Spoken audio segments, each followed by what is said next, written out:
ഗുരുവായൂരപ്പൻ പ്രിയപ്പെട്ട കൃഷ്ണനാട്ടം ഉണ്ടായ കഥ അറിയാമോ? ഭഗവാനെ എപ്പോഴും നേരിട്ട് കാണുവാൻ കഴിഞ്ഞിരുന്ന യതിവര്യനായിരുന്നു വില്വമംഗലം സ്വാമിയാർ. ഒരിക്കൽ കോഴിക്കോട്ട് സാമൂതിരി മാനവേദൻ തമ്പുരാൻ ഒരിക്കൽ ഗുരുവായൂർ ക്ഷേത്ര ദർശനത്തിന് വന്നിരുന്നു. ക്ഷേത്രത്തിലെ ഇലഞ്ഞിമരച്ചുവട്ടിൽ, അതായത് ഇപ്പോഴുള്ള കൂത്തമ്പലം നിൽക്കുന്ന ഭാഗത്ത്, വില്വമംഗലം സ്വാമിയാർ ആനന്ദ ആശ്രുക്കളിൽ ആറാടുന്നത് കണ്ടു. ഒഴുകിവന്ന കണ്ണുനീർ തുടച്ച സ്വാമിയാരോട് തമ്പുരാൻ ചോദിച്ചു, അങ് എന്തിനാണ് ഇങ്ങനെ കണ്ണുനീർ പൊഴിക്കുന്നത്? കണ്ടിലെ തമ്പുരാനെ, കള്ളക്കണ്ണന്റെ ഈ കുസൃതിതരങ്ങൾ.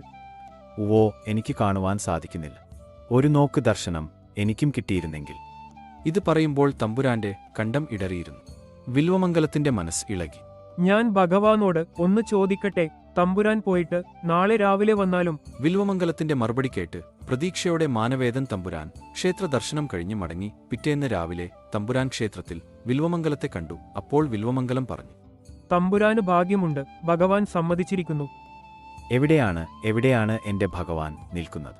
ഒന്ന് കാണിച്ച് തരൂ വില്വമംഗലം. അല്ലയോ തമ്പുരാൻ, എന്നെ തൊട്ടുകൊണ്ട് അങ്ങോട്ട് നോക്കൂ.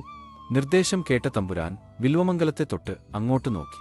അപ്പോൾ അതാ മണ്ണ് വാരിക്കളിക്കുന്ന കണ്ണൻ അതാ മുൻപിൽ ഇരിക്കുന്നു. അതിയായ സന്തോഷത്തോടെ തമ്പുരാൻ കണ്ണനെ നോക്കി നിന്നു.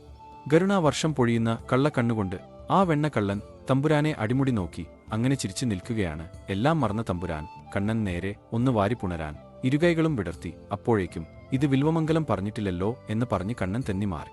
കണ്ണൻ തന്റെ കരവലയത്തിലൂടെ ഊർന്ന് ഇറങ്ങിയ പോലെ തമ്പുരാൻ തോന്നി. കണ്ണ് ഒന്ന് ചിമ്മിയപ്പോഴേക്കും കണ്ണൻ മറഞ്ഞു കളഞ്ഞിരുന്നു. കണ്ണ് തുറന്നപ്പോൾ കണ്ടത് കൈത്തണ്ടയിൽ തങ്ങിക്കിടക്കുന്ന വർണ്ണ മയിൽ പീലിയാണ്. പിന്നീട് കൃഷ്ണന്റെ കിരീടം നിർമ്മിച്ചു. അതിൽ ആ മൈപ്പീലി ഉറപ്പിച്ചു.